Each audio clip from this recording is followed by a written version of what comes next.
these days often use the label skeptic to describe themselves as rational, critical thinkers who do their due diligence whenever commenting on a topic on the internet. And colloquially, the word is usually used as antonym to gullible, so it's not uncommon to see conspiracy theorists like flat earthers, for example, describe themselves as skeptical, because in their mind they are the critical thinkers while everyone else are the actual idiots. Think about why they call it airplane, a plane. It ain't an air ball, bitch. Now, flat earth is of course the cringest of the cringe when it comes to conspiracy theories. I mean, the movement is basically led by a middle-aged man in his mom's basement. A mental patient recently released from an institution.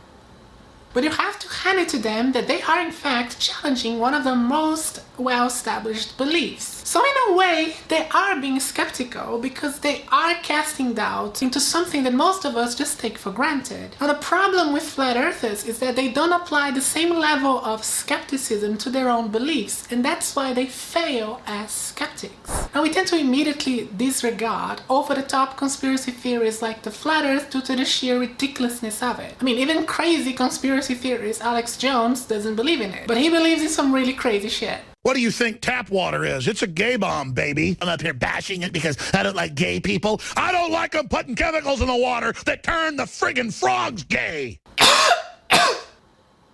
And when we hear something as stupid as that, we just laugh it off and meme the shit out of it. Gay. Frogs, friggin' frogs. It's not funny.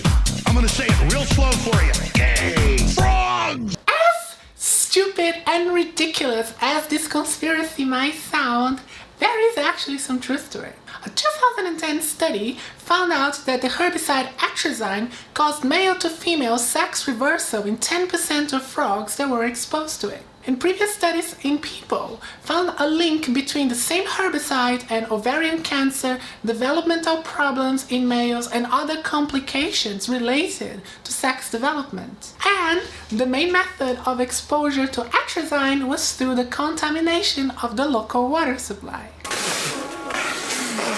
So, was Alex Jones telling the truth when he said that the water was turning the frogs gay? Well, they're not turning gay in the same sense that humans are gay, and in fact tranny frogs would probably be more accurate, but these studies kinda corroborate what Alex Jones said. So what I told you was true, from a certain point of view. Now, further studies actually contradicted these findings, and atrazine is still authorized to be used in America, Australia, and other countries as a herbicide. So for the time being, the virility of our boys is safe. Or is it? So in this case, we see that we cannot simply dismiss a claim because it is phrased in a silly way or made by a silly person. A truly skeptical take to Jones's claims would be to actually investigate it. And people who downright invalidate the existence of our queer amphibian comrades, you are so brave, are not being very skeptical because, as we've seen, there is evidence of their existence. In this silly example, teaches us a very good lesson about what being a skeptic is. It's someone who asks questions and inquires and doubts everything, including themselves. Each one of us has an entirely subjective perception of reality based on whatever information is assimilated by our senses. Which is why in philosophy we usually say that you only form beliefs about reality. When you become aware of an idea, you take a doxastic attitude, which is just basically a pompous way of saying that you take an attitude of believing in something or disbelieving something. And there is actually a third option, which is neither believing or disbelieving, which is called suspension of belief or agnosticism. These doxastic attitudes are what is referred to as mental states. That is the state of mind of a person in relation to an idea or a proposition. And since these are mental states, our psychology actually plays a large role into how we make an assessment of a claim of truth, of knowledge, and so forth. And this is a problem because everyone who knows a little bit of psychology knows that we are prone to a number of cognitive biases. Also, Also, how we come to learn about a proposition which is linked to the culture and the language of the interlocutors also plays a huge role in what is going to be our response to it. Because when you hear something like this, I don't like them putting chemicals in the water that turn the friggin' frogs gay. your immediate response is probably going to be to just laugh at it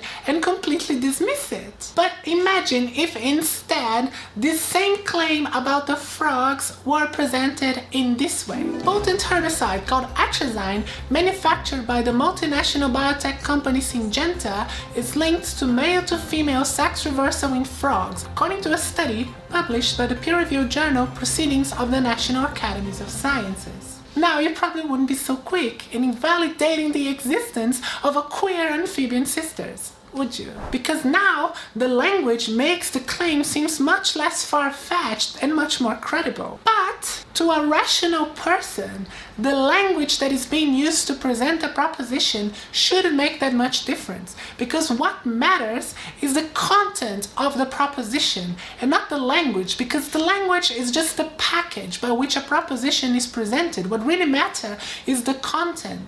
Now, so far, what we've been talking about is how we use skepticism colloquially. In philosophy, skepticism is related to knowledge or to theories of knowledge, what we call epistemology. How do we know that we know? What is knowledge? What is truth? And all sorts of stupid questions that make absolute no impact in our day-to-day lives, but actually provide a very important logical foundation to theories in academia and sciences. So in philosophical skepticism, you wouldn't simply be asking if the frogs are gay or not. You would be asking, how do we know that the frogs are gay or not? Or how do we know that a gay frog is actually a gay frog? It could be a gay toad. We can't always tell. And this kind of inquiry about a single problem is what philosophers call single fact skepticism. But skeptical debates in philosophy are usually broader than that. What is referred to global skepticism, not to be confused with globe skepticism, that is to question the actual possibility of knowledge about the external world. And the most famous example of global skepticism is Descartes' problem of the evil genius, which is why this kind of skepticism is usually referred to as Cartesian skepticism. Descartes posed the following problem. What if all my thoughts about the world are not actually my thoughts, but they are sent to me by an evil genius somewhere? What if everything that I know about reality is false and is actually just a deception of this evil genius? Can I prove that this is not the case? Now, Descartes came to the conclusion that if he's questioning his own existence and the existence of this evil genius, then he must be capable of generating his own thoughts. And this is how he came up with the phrase, I think, therefore I am. And with this argument, Descartes believed that he had demonstrated logically that he is a thinking agent and that the evil genius is false. And this consists in the foundational knowledge of modern Western philosophy. This, however, didn't solve the problem of global skepticism because, okay, I exist, I can demonstrate that logically, but what about the external world? I haven't demonstrated anything about that yet. And to solve that, Descartes appealed to God. He believed that it was not possible for his small human mind to come up with a concept as great and perfect as the Christian God. Well, he had met this goddess. And with this argument, he had believed that he has proven that God exists and therefore his creation must also exist, thus solving the problem of skepticism. This argument for God has been widely rejected by philosophers, because this concept of God could just very well be another creation of the evil genius, and Descartes didn't prove otherwise. Where is your God now?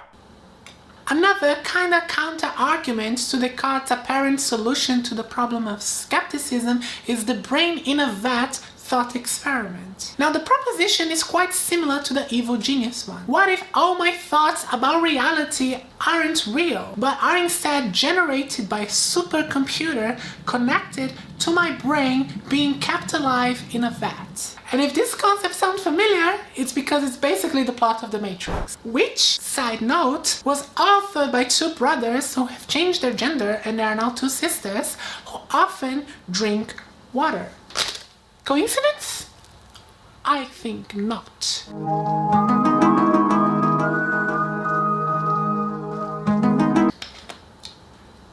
Now the difference between the evil genius argument and the brain in a vat argument is that the brain in a vat kind of disproves Descartes' claim that you can logically prove that you are generating your own thoughts. Because, for example, I can think of myself being a brain in a vat, and I cannot disprove it. So I can question the fact that everything around me is maybe bullshit, is all fake, but I cannot prove that it's not. So the fact that I can question it does not logically prove that that is not the case. Which is kind of a scary thought when you think about it.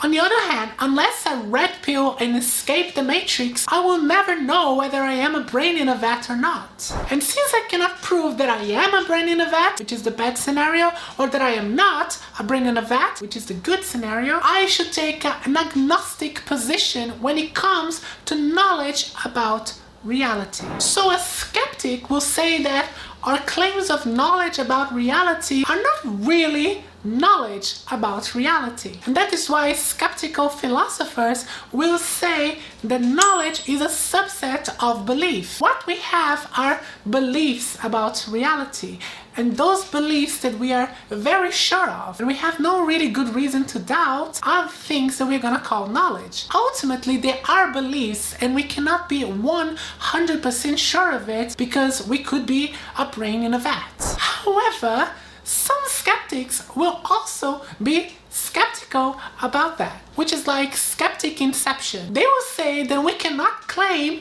that we cannot be 100% sure about claims of knowledge because maybe we can be 100% sure about our claims of knowledge, we just don't know it yet.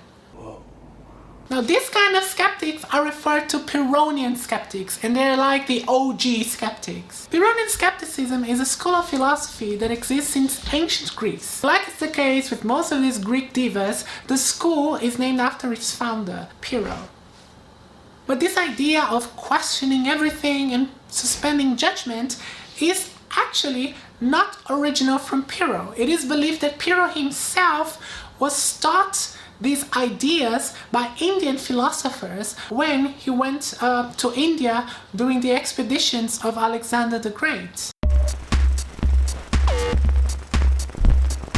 In our day-to-day lives, we don't keep pondering about reality. Oh, is everything true or not? We don't really give a shit about those things. So these global skeptical claims are more meaningful in an academic, theoretical sense. In a more practical way, the lesson of skepticism is to always question yourself. To be a skeptic means to reject dogma and to allow yourself to question your own beliefs. It is to question everything and only allow yourself to believe in things when you have good reason or good justification for it. So it not only takes discipline but also humbleness. An arrogant skeptic is a naughty, bad skeptic. I hope you have enjoyed my video. Don't forget to like, comment, subscribe, share it, etc. A big thank you to my subscribers and a massive ultra thank you to my patrons. Their support means so much to me. And if you want to support me getting better equipment, recently I bought a new tripod, I bought a new backdrop, and I also want to start using different costumes, props, and things like that in my videos. But anyway, if you want to help me, a link to my Patreon and to my PayPal is in the description of this video. I've been Michel, and I will see you next time.